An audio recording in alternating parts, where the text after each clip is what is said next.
Olá, muito boa tarde. Estamos iniciando mais uma live neste finalzito de sábado, dia 19 de setembro, véspera do Dia do Gaúcho. Nosso abraço aí também a todas as gaúchas, a todos os gaúchos do nosso querido Rio Grande do Sul. E uma data tão especial aí neste 19, véspera de feriado, nossa live. Temos um convidado muito especial.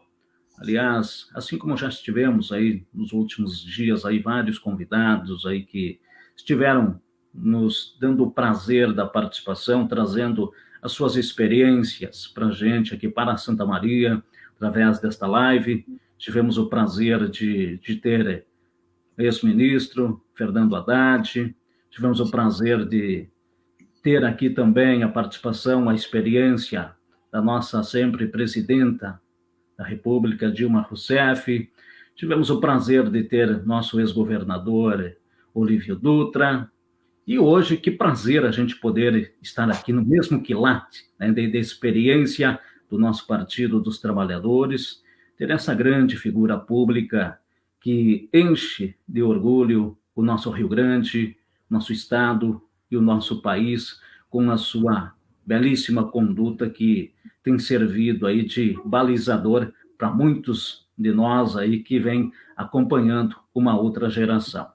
Então, de uma forma muito rápida, eu vou trazer aqui algumas informações a mais aos nossos internautas que estão nos acompanhando nas nossas redes sociais, nosso Facebook, enfim. Vocês já estão vendo na tela aí, dispensa, eu acho que apresentar aí, mas o nosso sempre governador Tarso Genro, que nasceu em São Borja, dia 6 de março de 1947. É advogado, jornalista, professor universitário, ensaísta, poeta, né? E militante político brasileiro filiado ao Partido dos Trabalhadores. Foi 2 vezes prefeito de Porto Alegre e ministro da Educação, das Relações Institucionais e da Justiça durante o governo Lula. Em 3 de outubro de 2010, foi eleito governador do Rio Grande do Sul no primeiro turno, com mais de 54% dos votos válidos. Aliás, foi o primeiro governador do Rio Grande do Sul a ser eleito em primeiro turno desde o advento da eleição em 2 turnos. Tarso tem uma profunda ligação com Santa Maria, já que ele é formado, pós-graduado, em Direito pela nossa UFSM. Também foi aqui em Santa Maria que Tarso iniciou a sua trajetória política na década de 60, atuando na oposição ao regime militar. Ele, inclusive, com 21 anos de idade, foi eleito vereador na cidade em 1968 pelo MDB, o único partido de oposição que era considerado legal. O pai de Tarso, nosso saudoso Adelmo Simas Genro, que empresta o seu nome à Escola Municipal do bairro Santa Marta, também foi vereador e vice-prefeito aqui de Santa Maria. Aliás, escola esta que foi construída na gestão do PT, do nosso companheiro Valdeci Oliveira, que por 2 vezes foi prefeito desta cidade, e com muito orgulho que tenho a dizer que é o coordenador aí da nossa campanha e que foi, inclusive, líder do governo Tarso Genro. Então, nosso sempre governador Tarso, que prazer em recebê-lo aqui, e a gente, num breve relato do seu currículo aqui, a gente fica imaginando, né, quantas recordações pela nossa cidade de Santa Maria. Seja muito bem-vindo, boa tarde. Muito boa tarde, um grande abraço, Luciano, meu abraço não menos intenso ao meu querido Valdeci, que foi líder do meu governo na Assembleia Legislativa e é um deputado brilhante, extraordinário quadro político do nosso campo. Para mim é um prazer falar contigo, nosso candidato a prefeito, falar com Santa Maria. Santa Maria está na origem da minha formação, né? Aí eu aprendi a fazer política com meu pai, na época que ele era ainda do velho PTB, né? Antes do golpe militar. Aí eu participei intensamente, né, de relações políticas junto às ferrovias, a ferrovia, né? Santa Maria era uma cidade ferroviária mais importante do país, juntamente com a cidade paulista, que eu não me lembro bem qual é, que era um entroncamento ferroviário de alta densidade política e grande importância econômica, né? Aí eu fiz também a minha faculdade, na Universidade Federal de Santa Maria, que foi um grande aporte, inclusive, do governo João Goulart, né? O governo João Goulart, ele instituiu a Universidade Federal de Santa Maria. E eu depois, né, algumas décadas depois, tive o prazer de ser o instituidor da Unipampa, né? Então, são dois quadros políticos do Rio Grande do Sul que trouxeram duas grandes universidades para o nosso estado. E Santa Maria está no meu coração, nas minhas amizades, nas minhas relações familiares, né? Onde o meu pai também foi ativista político, foi escritor, foi participante de uma série de entidades, inclusive da Academia Santamarense de Letras, né? Onde ele teve um conjunto de relações extraordinárias que deram um sentido muito importante para a sua vida. Então, é um grande prazer estar contigo e falar com os meus concidadãos, né, de Santa Maria. Que legal, né? Governadora, a nossa retaguarda aqui nos informa também que, além da sua militância política, também praticou basquetebol aqui no ginásio do Corinthians, aqui em Santa Maria. Eu, com toda essa minha altura, eu fui atleta do basquete, né? Só que naquela época a gente disse, não tinha vindo ainda os paulistas para cá, né? Então os caras com meia altura, assim, podiam ter um papel, né? Um papel destacado no basquete como armador, né? E eu sempre fui meio armador, né? No campo da política também fui bastante armador. Então eu tive uma passagem que fez muita diferença na minha vida, né? Foi a minha relação com o basquete e com o Corinthians, né?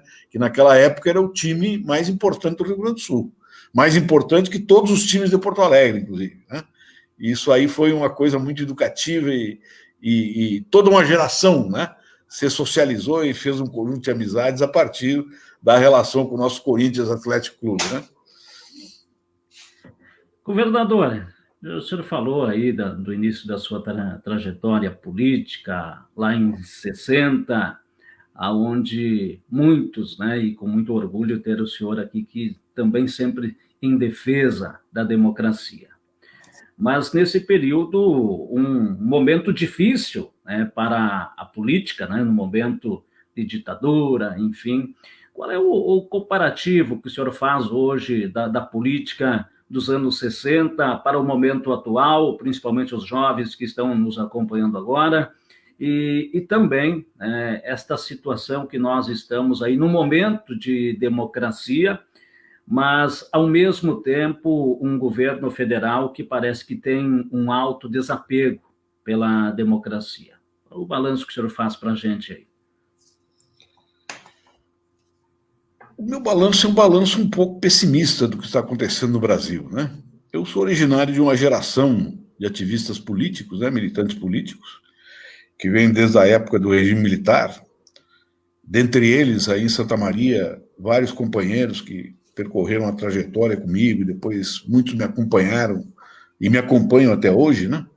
Como Paulo Pimenta, o Estilac Xavier, o Marcos Rolim também. É uma geração um pouco mais jovem do que eu, mas nós éramos da mesma geração política, né? Meu irmão Adelmo Genro Filho também teve uma importância política muito grande aí em Santa Maria, em todo o estado, em determinado período, até o seu falecimento precoce. E naquela época nós aflorávamos para o Brasil, olhávamos, descortinávamos um futuro para o país, que fosse um futuro mais ou menos como foi desenhado na Constituição de 88, né? Um Estado social de direito, né?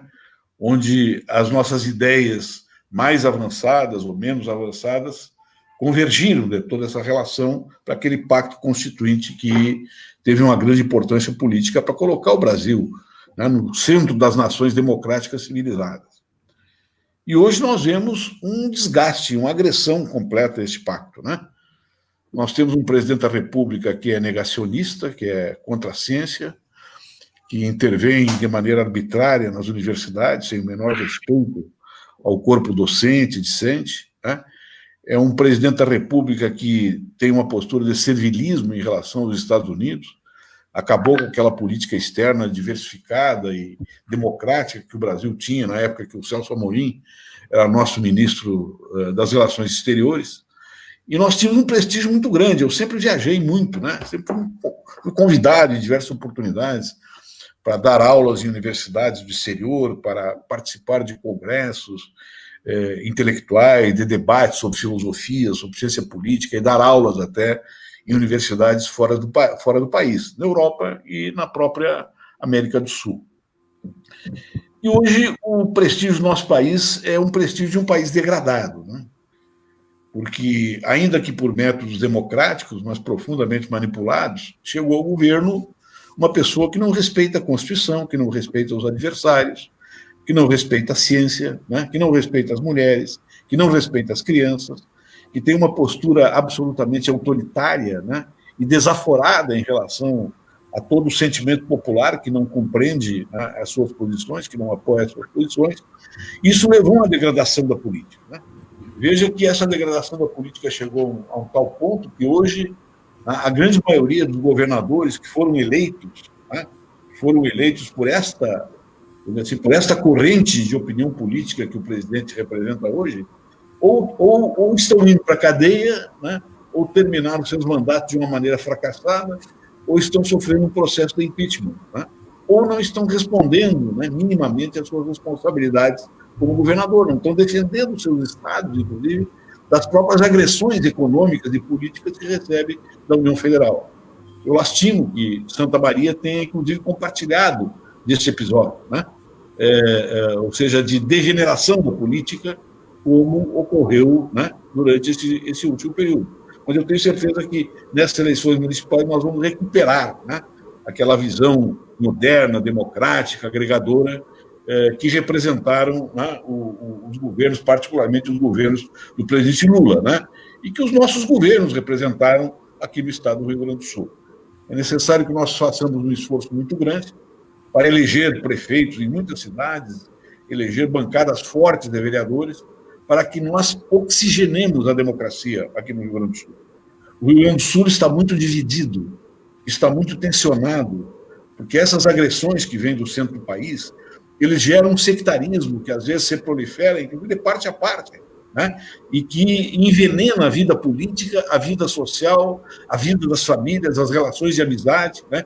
Gerando uma instabilidade, né, e uma postura agressiva, né, que desconstitui a esfera da política democrática como meio normal de solução das controvérsias, né? Então temos que aproveitar essas eleições municipais para tomar um chá caseiro e nos reconhecer, né, como políticos, né, de alto nível, que têm projetos, que têm propostas, que não aceitam a disseminação do ódio, que não aceitam, né, esta postura, inclusive fascista e autoritária, que tem sido representada pelo presidente da República, né, de maneira bastante expressiva aqui no Rio Grande do Sul. E também secundado por alguns prefeitos, né, que têm uma postura idêntica, uma postura sectária, odiosa, divisionista da sociedade, que, em última análise, como eu disse, envenena o processo político aqui no nosso estado. O ódio, ele não faz bem à democracia, esta é a verdade. Mas o senhor falou aí sobre a questão das universidades, né? A gente sabe da importância que tem o ensino, a pesquisa, principalmente no momento que nós, a população brasileira toda está apreensiva, né, com relação à pandemia do coronavírus, que atingiu todo mundo, e há uma insegurança ainda, que não temos um medicamento ainda para combater este vírus. Então, a importância que tem o fortalecimento das nossas universidades em relação à pesquisa, e também, claro, ao ensino. E quando se fala ensino, né, o senhor foi ministro da Educação, e também, aliás, foi quem criou o ProUni, programa tão importante da valorização, da inclusão aos jovens, aos estudantes, a uma universidade pública, porque há muitos jovens hoje que não têm, muitas vezes, os pais, as condições financeiras para que o jovem possa ingressar numa universidade. Então está aí a nossa defesa também das universidades públicas, e nós nos orgulhamos ter sempre esta principal referência, a nossa universidade aqui de Santa Maria, que é exemplo, certamente, para o mundo também. Sem a menor sombra de dúvida, a Universidade Federal de Santa Maria é um elemento, né, de constituição científica, política, né, educacional do Estado do Rio Grande do Sul, que teve largas repercussões na nossa história, né, como agora está tendo a Unipampa, a Universidade Federal do Pampa. Está tendo uma importância extraordinária nas regiões em que foi implantada. E esta implantação, ela teve uma lógica muito consequente com isso que eu estou falando, né? Com a intervenção que o Estado faz na sociedade, não através do autoritarismo e da violência, né?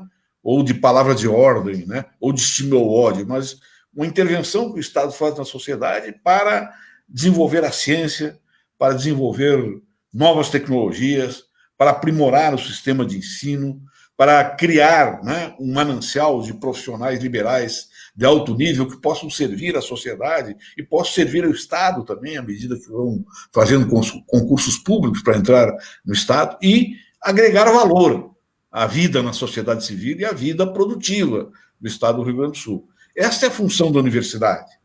E a universidade, para fazer isso, ela tem que ser livre, ela tem que ter autonomia, ela tem que abrigar em seu seio todas as correntes de opinião, né? Veja que nós temos hoje, inclusive, nas políticas educacionais do governo federal, uma visão que é pré-moderna, uma visão inquisitorial, uma visão correspondente à Idade Média, né? Que, inclusive, aceita a concepção que possa ser distribuída na universidade, né? Que a Terra é plana, né? O terraplanismo faz parte hoje de uma visão de parte da academia brasileira. Assim como faz parte hoje, né? E eu não sou contra o ensino religioso, desde que seja escolhido, seja aceito pelos alunos como cadeira não obrigatória, mas que, inclusive, dissemina na universidade aquela visão criacionista contra a ciência, né? Como se Adão e Eva criassem o ser humano, e todos nós somos descendentes de Adão e Eva, o que é uma simbologia da visão religiosa a partir, né, da concepção cristã, que tem que ser respeitada, mas que todo mundo sabe que é uma simbologia, que não é uma antropologia, né, do surgimento do ser humano. Então, isso aí tudo está sendo revivido na universidade brasileira de uma maneira além do autoritarismo que está sendo exercido pelo presidente, não só nas universidades, mas também nos institutos federais, né, de educação tecnológica, desenvolvendo uma intervenção arbitrária na autonomia universitária, que vai ressecar a criatividade e a pluralidade da universidade. Esse é o drama mais grave, né, que atinge Santa Maria nesse momento, porque as universidades estão hoje sob vigilância, né, de uma espécie de ódio à pluralidade, de ódio à diversidade e de ódio, portanto, à própria essência, né, como está ocorrendo com determinadas visões do presidente, que vem a público, inclusive, né, fazer propaganda de remédio. Eu nunca vi isso. Um presidente, sim, se avoca como médico da nação, como sanitarista da nação, e vem a público fazer propaganda, inclusive, de um produto que é comprado fora, nos Estados Unidos, certamente de pessoas que lhe apoiam por lá, para trazer para o Brasil, né, a custo de milhões e milhões de dólares, um remédio que não vai ser usado, porque é um remédio que não é recomendado por nenhum cientista sério e nenhuma organização sanitarista séria do mundo, né? Esta é a gravidade da situação que nós nos encontramos. Então é necessário, sim, que nessas eleições a gente pense muito bem quem vai eleger, porque vai preparar o Brasil para 2022, para nós revertermos essa nação a um plano civilizatório mais elevado, mais qualificado do que esse que nós estamos sofrendo hoje. Ainda falando sobre universidades, e eu quero também ter a sua participação aqui como uma experiência também de um gestor público municipal, e entendo que as universidades têm um potencial enorme para contribuir ao desenvolvimento, crescimento do município. E se Santa Maria me delegar esta possibilidade de ser prefeito, entendo que vou passar boa parte do meu tempo dentro das universidades, conversando com os reitores para estreitar estas relações de parceria entre universidades e município.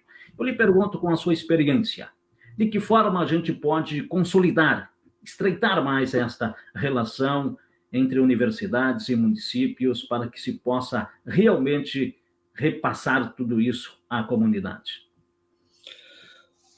Sem a menor sombra de dúvida, isso tem extrema importância, né? E em vários níveis. No nível institucional, por exemplo, eu posso te indicar a experiência que nós desenvolvemos aqui no estado do Rio Grande do Sul com a chamada Rede Escola de Governo. Esta Rede Escola de Governo, que nós conveniamos com as universidades gaúchas, universidades comunitárias e também universidades públicas, desenvolveu um processo de formação de quadros para a administração pública, que atingiu tanto as prefeituras como quadros do poder público do estado do Rio Grande do Sul. Ao invés de construir enormes prédios, ao invés de fazer contratações artificiais, né, que não seriam usados mais tarde, à medida que cumprissem as suas funções, nós estruturamos um painel de convênios com as universidades para formar quadros para a administração pública, através dessa rede escola de governo, induzindo, a partir do governo, quais eram os currículos e quais eram os conteúdos que nós queríamos adquirir das universidades. Então, na organização institucional é um exemplo clássico, é um exemplo típico. Segundo lugar, verificar na base produtiva do Estado, na base produtiva privada, né, qual é o rol de necessidades que eles têm. Às vezes é formação de gestores para pequenos negócios. Às vezes é uma determinada pesquisa científica para gerar uma determinada tecnologia para um determinado tipo de atividade agrícola ou, né, de atividade industrial. A universidade, através de convênios com a prefeitura, pode fornecer conhecimento, pode fornecer insumos, né, teóricos, né, e técnicos para que esses frontes da produção recebam, né, a partir da formação técnica, a partir da formação científica, a partir das pesquisas da universidade, agregação de valor para aquilo que vão produzir, para aquilo que vão realizar. Na contratação, por exemplo, de obras públicas, né, a verificação da qualidade dos serviços que são prestados pelas empresas privadas podem, sim, ser conveniados também com as universidades, para que elas acompanhem as obras públicas e depois façam um diagnóstico do correto, né, médio ou excelente aproveitamento dos recursos públicos através daquelas obras. Então, tem uma série de frontes que a universidade pode ajudar, e pode ajudar muito. E a cidade que tem um privilégio, né, de ter uma universidade como a Universidade Federal de Santa Maria, deve muito aproveitar isso. Eu fiquei muito surpreso, né? Com a postura que teve um dos representantes na sociedade civil, do presidente da República, né? O empresário, aquele chamado velho da van, né? Que foi a Santa Maria ofender a nossa universidade. Foi a Santa Maria atacar a nossa universidade. E ninguém corrigiu ele do campo político, né, que ele pertence.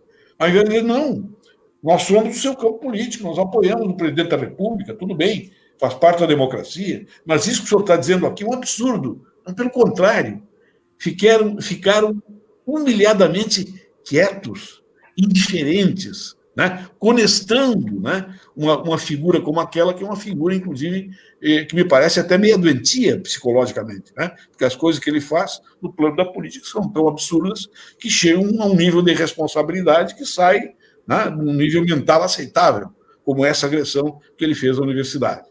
Então, nós temos que, sim, que estreitar as relações profundamente com a universidade para que possamos, né, ajudar a universidade, inclusive, fazendo com que ela nos ajude, porque essa é a finalidade que tem a universidade na formação de quadros e no apoio ao poder público que elas devem fornecer, além do apoio natural que elas devem ter em relação à iniciativa privada. Governador, ainda falando sobre instituições federais, nós temos aqui o Instituto Farroupilha, outra ferramenta importantíssima.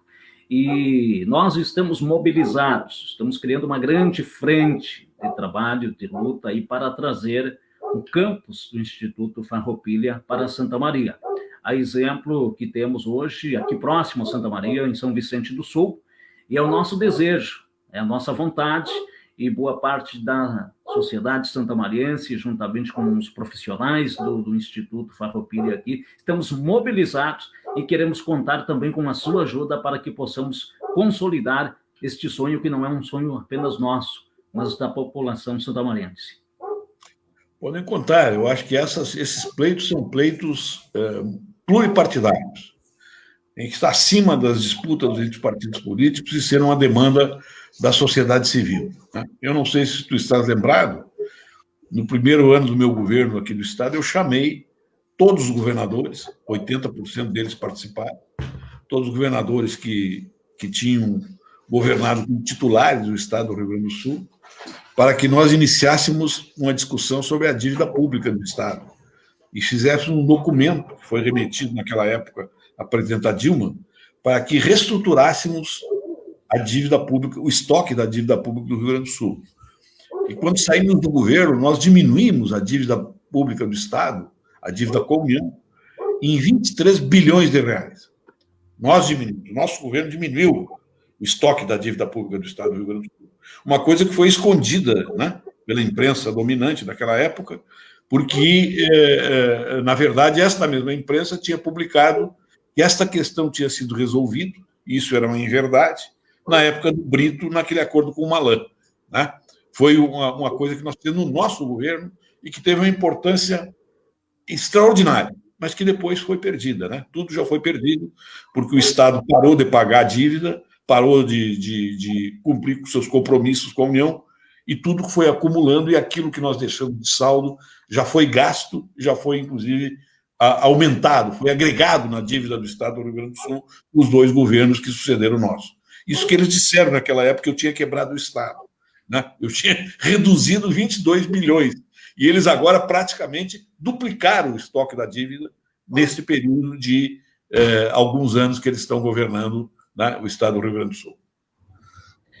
Governador, eu sei que daria para a gente aprofundar muito ainda sobre esses temas, mas eu quero ter a sua experiência um pouquinho em cada área para contribuir ainda mais aí para o nosso programa de governo aqui em Santa Maria.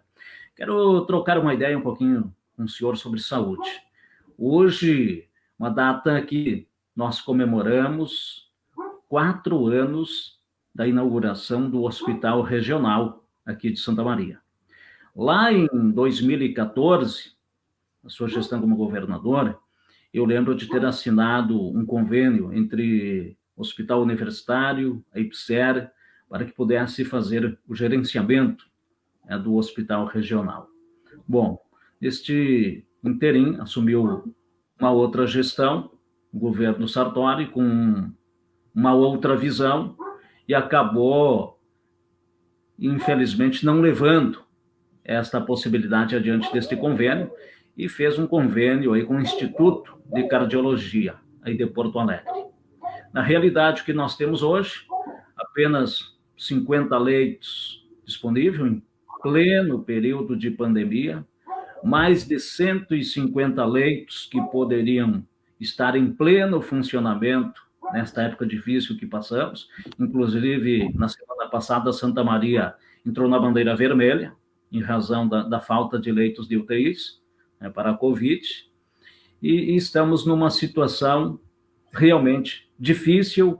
Enquanto isso, vidas foram ceifadas por falta de condições. Lamentavelmente, eu tenho a plena convicção e a certeza que, se tivesse levado adiante aquela sua ideia, que é uma ideia que realmente a gente tem constatado que na prática tem funcionado muito bem. Nós temos o Hospital Universitário, juntamente com a IPSER, que prestam um serviço exemplo para o Brasil todo.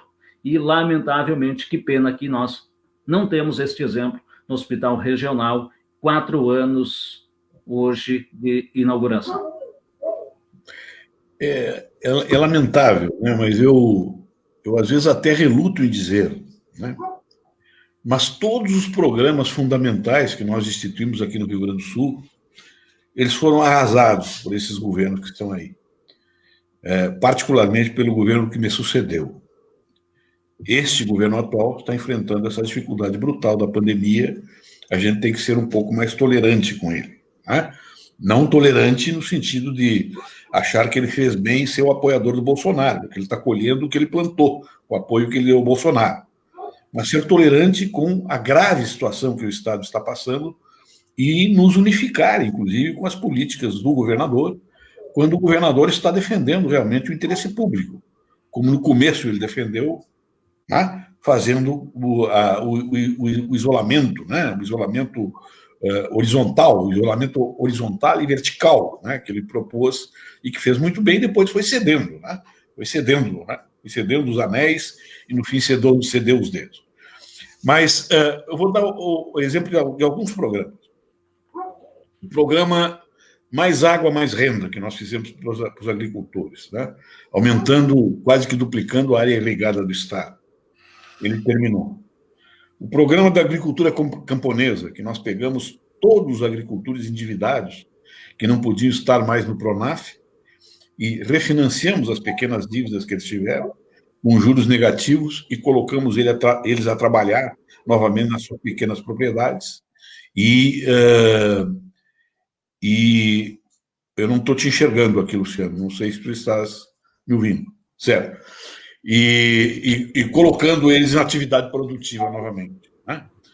O programa de microcrédito aqui no Rio Grande do Sul, nós colocamos 500 milhões de reais a circular, com juros subsidiados pelo Estado do Rio Grande do Sul, para atender micro e pequenos negócios, né? Nós restabilizamos de uma maneira absolutamente concreta, né, a rede de ensino público aqui no Estado do Rio Grande do Sul, com respeito aos seus servidores, dando um aumento de 50% em termos reais para os professores, né, e estimulando o processo de formação de professores, de reforma das escolas, que estavam em pleno andamento ainda, né, no momento em que eu deixei o Estado do Rio Grande do Sul, né. Nós instituímos aqui diversos programas de formação do servidor público através desta rede escola de governo, né, que eu mencionei. Nós instituímos o policiamento comunitário nas áreas em que a segurança pública era mais degradada no Estado, dando condições para a Brigada Militar e para a Polícia Civil operar, né, vou dizer assim, repondo os materiais necessários para isso e dando também uma formação mais qualificada para os nossos colegas, né, de trabalho do poder público na segurança pública. Tudo isso aí foi destruído. As políticas de saúde nem se fala, né? Eu fui um governador que cheguei ao percentual constitucional determinado para custear a saúde pública aqui no Estado, né? Eu equalizei as dívidas, né, que o Estado tinha com os hospitais filantrópicos, dando eles condições operacionais que eles jamais tiveram em nenhum governo. Em nenhum governo tiveram, a não ser naquele governo do companheiro Olívio Dutra, né, com a drenagem de recursos permanente, né, reorganizando o seu financiamento, né, para continuar o atendimento do Sistema Único de Saúde. Tudo isso aí foi por água abaixo, né? Aqueles que se apresentavam como reformadores de Estado, como heróis da iniciativa privada, né, apresentavam um conjunto de meninos que vieram, não sei da onde, de São Paulo e tal, que iam ser grandes gerentes aqui do Estado, extinguindo, né, os gestores públicos, né, destruíram o Estado do Rio Grande do Sul. Hoje nós somos um Estado em crise e o sistema de saúde está pagando um pesado tributo em relação a isso. E sim, nós temos que ter uma atenção especial. Saúde, educação e segurança pública. São 3 setores que nós temos que ter uma atenção especial e nos quais o município deve ter iniciativas concretas, independentemente do Estado do Rio Grande do Sul, né? Seja através das guardas municipais, seja através um processo de formação dos professores da rede municipal, que pode ser feito no âmbito do próprio município, e na saúde pública, potencializando a intervenção do Estado como gestor, né, do Sistema Único de Saúde, como determina, né, a nossa Constituição, determina as nossas leis. Então, nós temos, sim, que ter este olhar para esses 3 setores, um olhar privilegiado, porque esses são os serviços que mais interessam a população de média e de baixa renda em qualquer estado da federação, em qualquer cidade do Brasil. Governador, o senhor falou de um estado difícil financeiramente, mas também da valorização dos servidores. Eu entendo que todo e qualquer gestor deve ter a valorização dos servidores públicos, pois você pode ter as melhores intenções como prefeito, como governador, ter o melhor programa de governo. Agora, se você não tiver os servidores, uma política de valorização e trazer os servidores para junto de si, não vai rodar. A máquina pública, ela não vai deslanchar, porque precisamos dos servidores, porque é eles que vão pôr em prática o programa de governo. Eu lhe pergunto, hoje a gente fala que estamos num momento difícil financeiramente do Estado, mas quando o senhor foi governador também era um momento difícil. Eu lembro que o Valdeci, quando assumiu de prefeito aqui de Santa Maria, também era um momento difícil.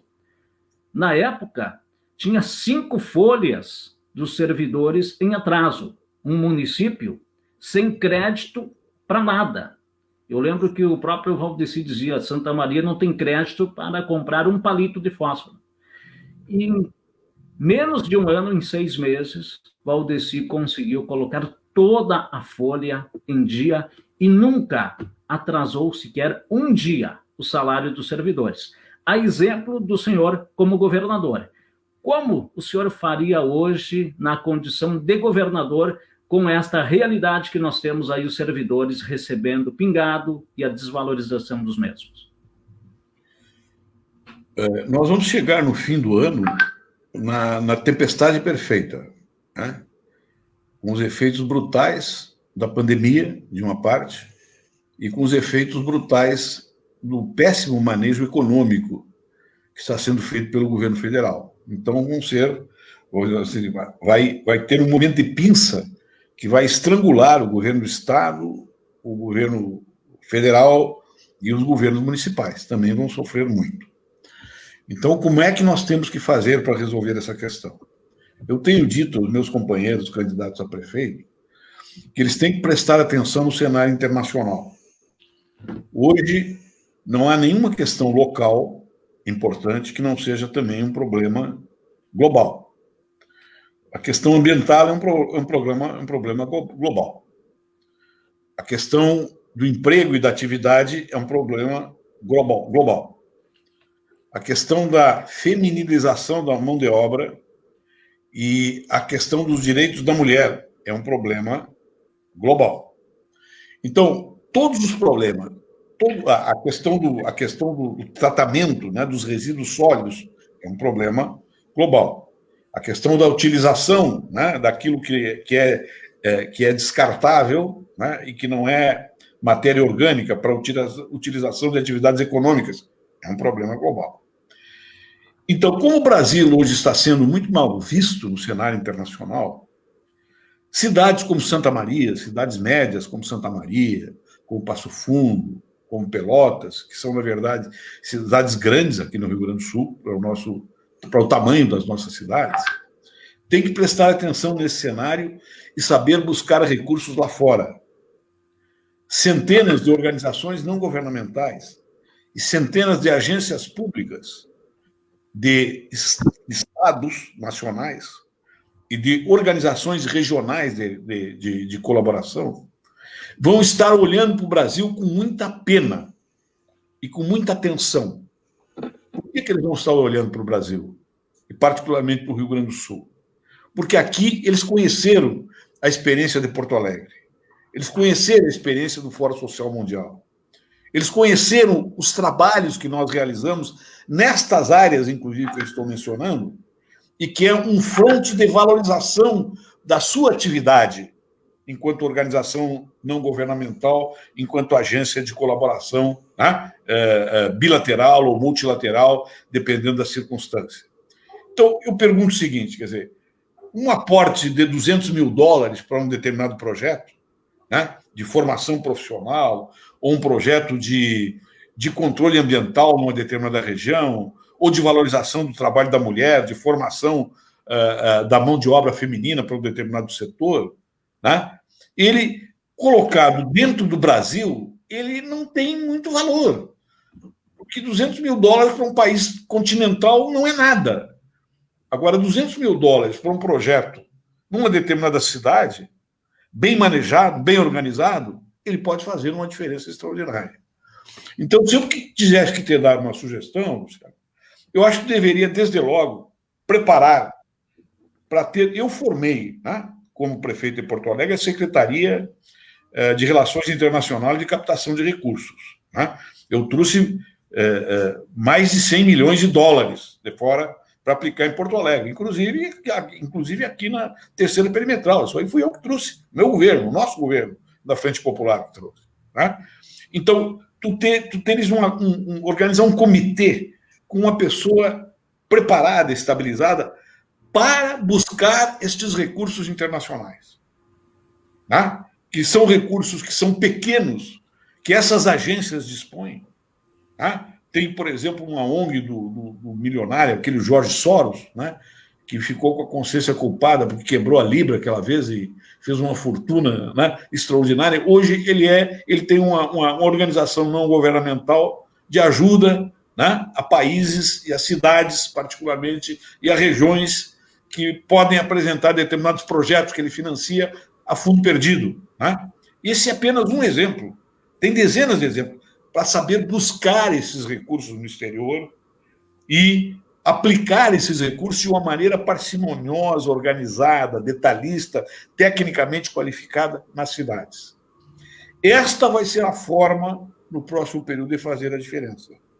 Porque a crise vai vir, a crise é forte, o Brasil está desmantelado na sua base produtiva, o Brasil está, como ele está informalizando a mão de obra, está expurgando as pessoas dos contratos de trabalho, o INSS vai arrecadar menos e o Estado vai arrecadar menos e os impostos vão ser arrecadados num valor menor, porque a atividade produtiva vai baixar. Né? Então, nós temos que usar a imaginação e a nossa articulação política internacional. Eu posso te dizer que eu tenho experiência nisso. Eu arrecadei recursos lá fora e apliquei aqui no Estado, tanto como governador como prefeito. Tem recursos para fazer projetos dessa natureza. E esses recursos, numa cidade como Santa Maria, podem sim fazer a diferença. Eu te recomendaria que começasse a pensar desde logo. Tá? Conversa aí com os nossos companheiros, com o Pimenta, com o Valdeci, né? com as pessoas que são vinculadas também a esse espaço internacional, e eu posso sim ajudar, né? Sem nenhum ônus, indicando, né? Quais são as fontes, como é que pode se chegar nelas, como é que essas fontes gostam de receber os projetos para poder financiar, porque isso valoriza eles politicamente lá onde eles estão. Tá? Sim uma atitude política positiva, mas tem também uma valorização para eles, agrega valor ao trabalho deles e às correntes políticas que eles pertencem, que são todas do campo democrático. Então, eu acho que esta é a visão que cidades como a nossa Santa Maria vão ter que adotar para fazer a diferença nessa próxima gestão. E a diferença é, mesmo em momento de crise ou de abundância, o que precisa ser e ter é projeto. Exatamente. Sem projeto não consegue nada. E eu tenho adotado uma metodologia, governador, na condição, se assim entender a comunidade, de prefeito, eu serei um prefeito de pé no chão e projeto na mão. É isso. É isso que a gente precisa, né? Ir na fonte onde tem recursos, mas não adianta você dizer que precisa 100 milhões para Santa Maria se não tiver projetos. Então, isso é fundamental. A primeira coisa que uma agência internacional dessa, seja uma agência americana, seja uma agência francesa, alemã, que também tem muitas instituições dessa natureza, né? Ou até agências nacionais hoje já estão se organizando também dessa forma, eles dizem assim, mas qual é o projeto que tu tem? Para que tu quer dinheiro? Né? Eu estou aqui nesse momento conversando contigo numa cidadezinha aqui da beira da Lagoa, né? Aqui no Rio Grande do Sul, que não tem coleta seletiva. Né? Eu não sei quem é que vai se eleger prefeito aqui, mas não participam aqui da vida política da cidade, mas a primeira coisa que eu vou dizer para o prefeito que se eleger é o seguinte: apresenta para as agências alemãs um projeto de coleta seletiva, né, e de organização de pequenos projetos de agregação de renda para essa comunidade coletora, que tu vai ter dinheiro para fazer. A mesma coisa eu te digo, eu não sei. Vocês têm coleta seletiva em Santa Maria? Temos. Tem oficinas de reciclagem? Infelizmente, não. De renda? Precisamos avançar muito nesta política. Pois é, isso não é difícil de conseguir. E com esses pequenos projetos que vão se articulando em rede na cidade, tu pode cobrir o território de diferentes projetos, né, de valorização da renda, da atividade das pessoas que não têm formação profissional e não têm emprego, e que estão aí procurando uma atividade que é normalmente a resposta está na própria comunidade organizada.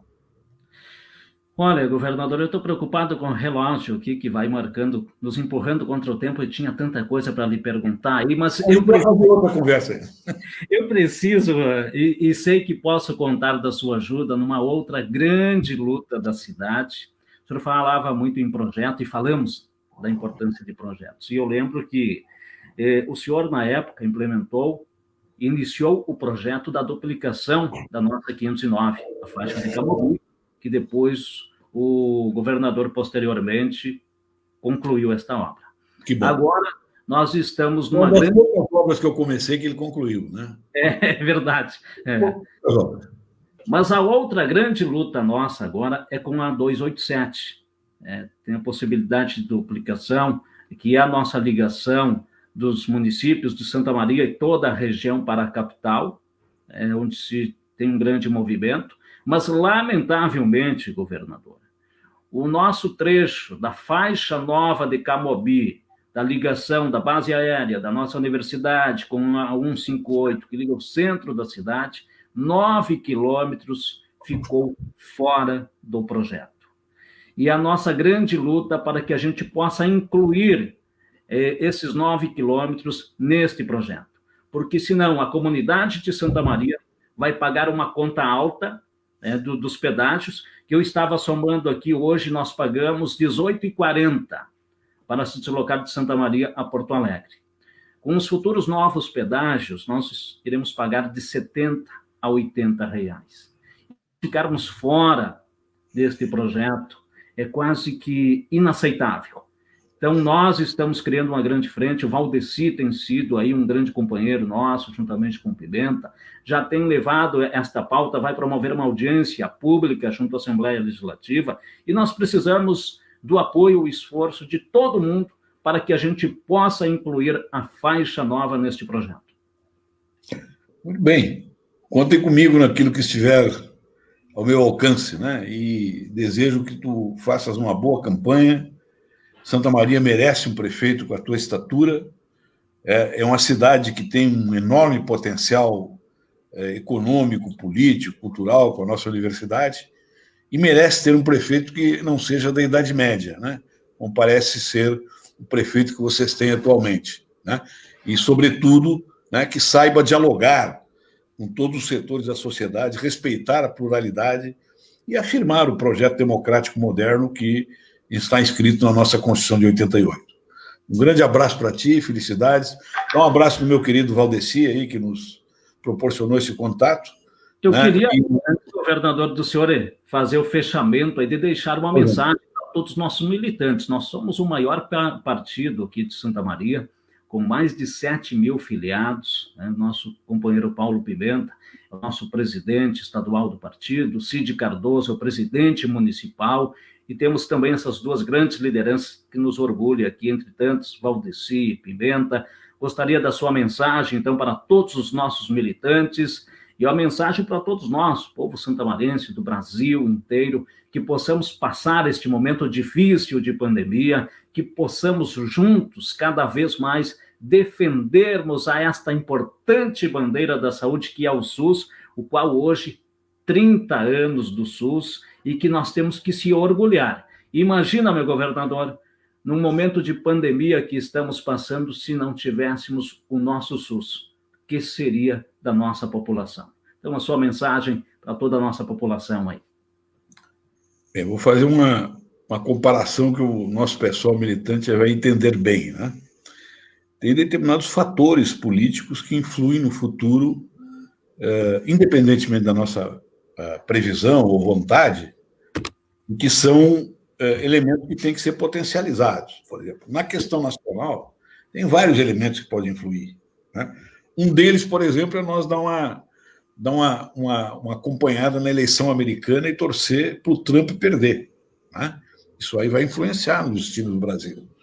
Não que a política americana, Estado americano, vai mudar em relação ao Brasil, mas certamente a política, né, de Estado do Joe Biden vai querer se diferenciar, né, de uma pessoa que, vamos dizer assim, trabalhou de joelhos, né, e apontou, inclusive, o Trump como seu exemplo, né, de político internacional. Então, isso vai ser importante. Santa Maria tem uma dimensão simbólica muito grande. Eu acho que o único candidato de esquerda que ganhou uma eleição no primeiro turno em Santa Maria é esse candidato que vos fala, né? Quando eu me elegi governador, eu fiz mais de 50% dos votos em Santa Maria. Isso me dá autoridade, não sei se cheguei a 50%, mas fiz seguramente a ampla maioria dos votos em comparação a todos os candidatos somados, com a folga extraordinária. Então, isso me dá autoridade para dizer o seguinte: vamos agora eleger o prefeito de Santa Maria, que vai ser uma vitória simbólica importante para nós recuperarmos o governo do Estado em 2022. Então, a nossa militância tem que pegar firme, pegar junto, pegar unida e partir para a luta, né? É uma luta que é a iluminação contra o obscurantismo. É uma luta de quem defende a pluralidade contra quem defende um presidente fascista.